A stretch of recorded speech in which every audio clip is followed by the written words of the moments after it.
This is my Google Drive that I've created for storing class assignments. As you can see, I have a folder for fall 2018. And within this folder, I have all of my classes for this semester. I haven't had a chance to put anything in the other 3 folders yet, but I plan to, since Google Drive does work so well for editing and storing documents. Then I'm going to click on EDCI 270.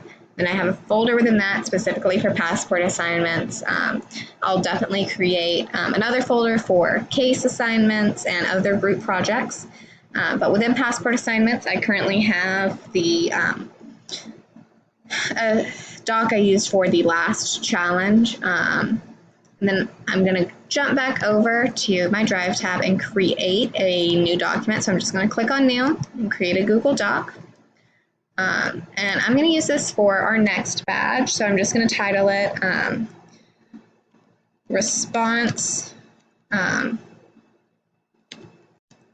to Julie, our little sister. And then I'm going to go ahead and share the document by clicking the share button in the upper right hand corner. I'm going to share it with my friend Zoe so she can edit it once I get started on it.